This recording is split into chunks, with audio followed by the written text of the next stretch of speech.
कुछ कहते हैं नहीं सर ऐसे भी लोग होते हैं खतरनाक वाले, यहाँ से आंखें खोला रहेगा, 2 नींद ले लेगा इतनी देर में, बस आंखें ऐसे ही रहेंगी उसकी और कुछ नहीं करेगा, ऐसे ऐसा लगेगा पता नहीं कहाँ से कोटी कर रहा बंदा, ऐसा करेगा।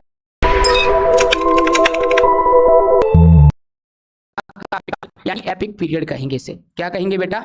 Epic period. यानी एपिक पीरियड क्या होता है वो हमें जानने की जरूरत है।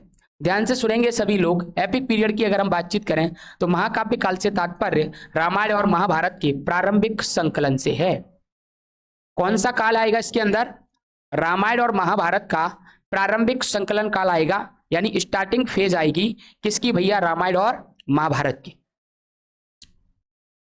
चलो इधर ध्यान से देखेंगे तो हम इस बात को जानना चाह रहे हैं कि रामायण और महाभारत का जो टाइम पीरियड होता है उसका स्टार्टिंग फेज जो होगा वो क्या कहलाएगा? महाकाव्य काल कहलाएगा। क्या कहलाएगा? महाकाव्य काल यानी एपिक पीरियड कहलाएगा। आप दोनों लोग थोड़ा सा लेट हुए हैं क्योंकि अभी हम पढ़ने जा रहे हैं चैप्टर 8, और चैप्टर 8 के अंदर हम बेटा क्या कंटिन्यू कर रहे हैं?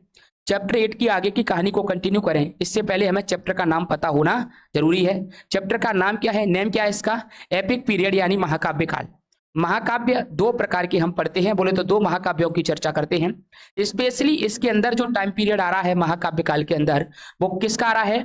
किसका आ रहा है भैया? रामायण और महाभारत का प्रारंभिक संकलन काल आ रहा है। प्रारंभिक संकलन काल क्या होता है इस बात को समझने का प्रयास करें।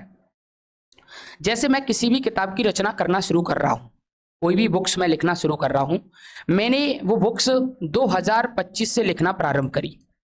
मैंने वो बुक्स कहां से लिखना प्रारंभ करी बेटा? 2025 से, बोले तो 2025 से लिखना शुरू किया।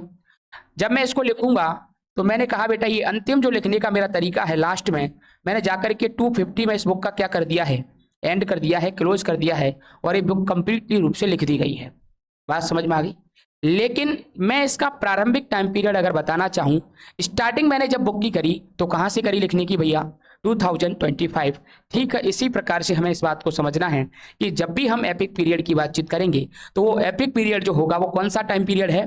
फर्स्ट टाइम पीरियड है किसी भी बुक को या किसी भी महाकाव्य को या किसी भी एपिक ग्रंथ को लिखने का। बात समझ में आ गई? तो उसको हम क्या कहेंगे? महाकाव्य काल कहेंगे। क्या महाकाव्य काल के अंदर कंप्लीट टाइम पीरियड लिया गया है? नहीं लिया गया ना। स्पेशली स्पष्ट कर दिया गया है कि स्टार्टिंग टाइम पीरियड ही क्या कहलाता है? प्रारंभिक संकलन काल ही क्या कहलाता है? कौन सा काल कहलाता है? महाकाव्य काल या फिर एपिक पीरियड कहेंगे। बात क्लियर हो रही कि नहीं हो रही? सिंपल भाषा में हमने कहीं ना कहीं समझा। यहां से हमें 2 बातें समझ में आई हैं कि बेटा पहला है रामायण, दूसरा है महाभारत। पहला कौन है? पहले एपिक का अगर हम नामकरण करना चाहें तो उसको रामायण कहेंगे, दूसरे एपिक की अगर हम चर्चा करना चाहें तो क्या कहेंगे? इसको महाभारत कहेंगे। बेटा ये दोनों के दोनों ही क्या हैं? महाकाव्य हैं। दोनों के दोनों क्या हैं? जब हम भी 10th और 12th में हिंदी पढ़ते हैं तो उसके अंदर एक महाकाव्य नाम की या एपिक नाम की एक हेडिंग आती है, उसमें हम बाकायदा स्पष्ट रूप से पढ़ते हैं कि भैया महाकाव्य जो हैं वो 2 प्रकार के हैं। कौन कौन सा? रामायण और महाभारत। प्रश्न यहां से आप लोगों का नेक्स्ट आता है कि बताइए प्रथम महाकाव्य किसे कहा जाएगा?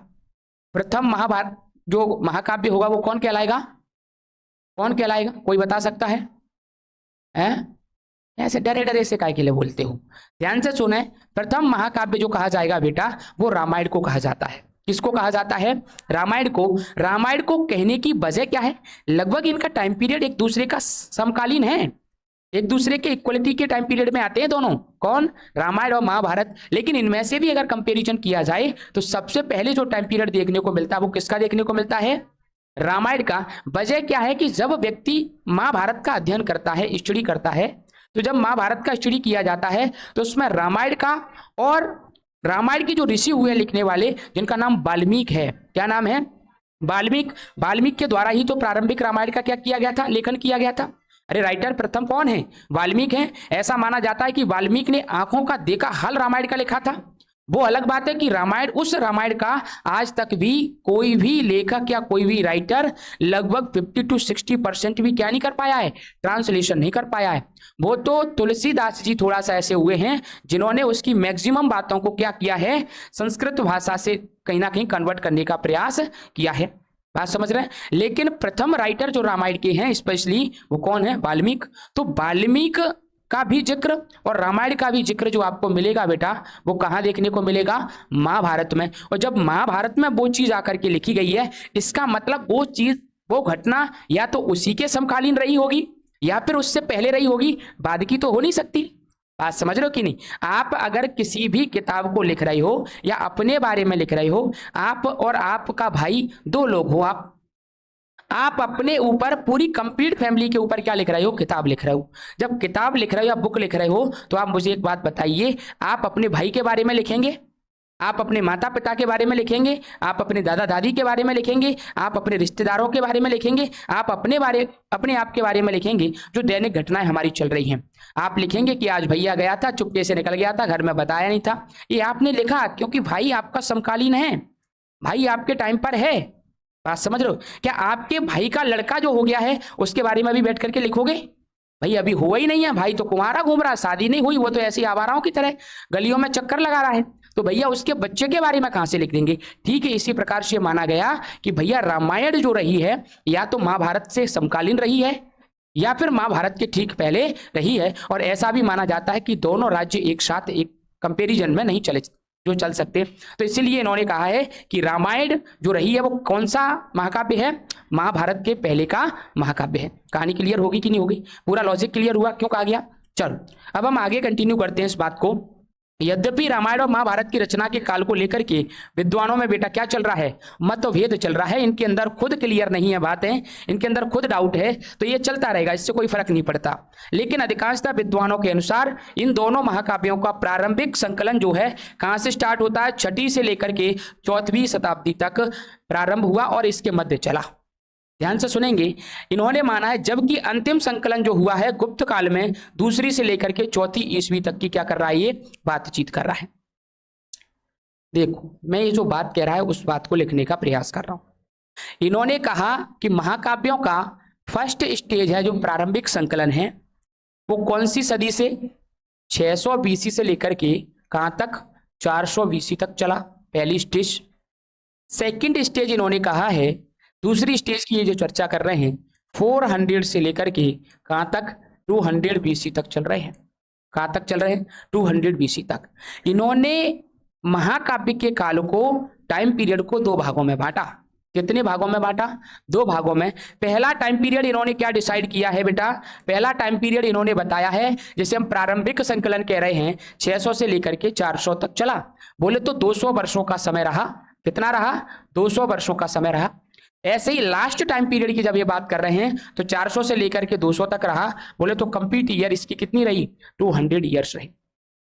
अगर पूछा जाए महाकाव्य का कंप्लीट समय काल कितना रहा तो हम क्या कहेंगे? टोटल समय काल का जब भी जिक्र होगा तो कितना निकलेगा भैया? 400 ईयर्स निकलेगा कि नहीं निकलेगा? निकलेगा कि नहीं निकलेगा? अब यहां से एक बात समझने का प्रयास करें। महाकाव्य का स्पेशल टाइम पीरियड अगर पूछा जाए तो वो टाइम पीरियड कितना है? 600 से लेकर के 400 BC माना जाता है। इसलिए जब भी आप गूगल पर सर्च करेंगे, जब भी आप कहीं से कुछ भी पढ़ेंगे तो फिर आपको एक अप्रोक्स टाइम पीरियड दिखाई देगा। कितना? 500 BC। कितना दिखाई देगा? 500 BC। मुझे बताइए 500 BC भी तो इसी के बीच में आ रहा होगा, 600 से 400 के बीच में। बात समझ में आ गई कि नहीं आ गई? क्यों? क्योंकि हम ये बात देख पा रहे हैं कि इसका प्रारंभिक टाइम स्टेज जो है वो 500 BC है। इसके बाद हम चलते हैं नीचे की ओर 400 BC से लेकर के 200 BC तक। ये भी महाकाव्य का समय है, लेकिन एक ऐसा समय है, अंतिम पेज है, लास्ट पेज है। बात क्लियर हो गई कि नहीं हो गई? तो हमें इस प्रकार से सब बातें क्या हो रही हैं? क्लियर हो रही हैं। एक बात और समझना पड़ेगा, जब महाकाव्य का लास्ट स्टेज का संकलन चल रहा था तो आप एक बात यहां समझेंगे, एक नया काल स्टार्ट हो गया जिसको हम नाम देते हैं गुप्त पीरियड। क्या कहते हैं? गुप्त पीरियड। बोले तो गुप्त काल। कौन सा काल? गुप्त काल। आगे मैं पढ़ाऊंगा भी गुप्त राज्य, गुप्त काल में क्या क्या हुआ था, कौन कौन शासन कर रहा था, ये सब कुछ हम आगे पढ़ेंगे भी। तो इस प्रकार से हमने इसकी बात कर ली। तो सिंपल सा पॉइंट, पहला पॉइंट मुझे बताएंगे कि महाकाव्य का प्रारंभिक टाइम पीरियड, प्रारंभिक टाइम पीरियड। कुछ तो नकलची आदमी है, अब पूछने में अलग ही आनंद आवेगो, है ना। चलो, प्रारंभिक टाइम पीरियड 600 से 400। लास्ट टाइम पीरियड 400 से लेकर के, मुझे बताइए फर्स्ट टाइम पीरियड कंप्लीट कितने वर्षों का रहा? लास्ट टाइम पीरियड कितने वर्षों का? कंप्लीट कितना? वास्तविक समय जो है महाकाव्य काल का वो कौन सा है? 600 से 400 का। मुझे बताइए प्रथम महाकाव्य किसे कहा जाता है? लॉजिक क्या है? लॉजिक क्या रीजन है, क्यों कहा जाता है? ऐसा थोड़ी कि रटे लाओ, हाँ बता दिया है लॉजिक पीछे तक कोई भी XYZ है। कहा कहे जा रहा हो भैया? हाँ, बात तो सिंपल सी एक ही है कि लगभग ये है समकालीन, लेकिन इसमें से इसलिए हमने इसको फर्स्ट कहा है रामायण को, क्योंकि रामायण का जिक्र महाभारत में मिलता है। रामायण शब्द का जिक्र और रामायण को लिखने वाले व्यक्ति जो वाल्मीकि हुए हैं उनका जिक्र कहां मिल रहा है? महाभारत मिल रहा है। तो इससे पता चल रहा है कि ये पहले हो चुकी है।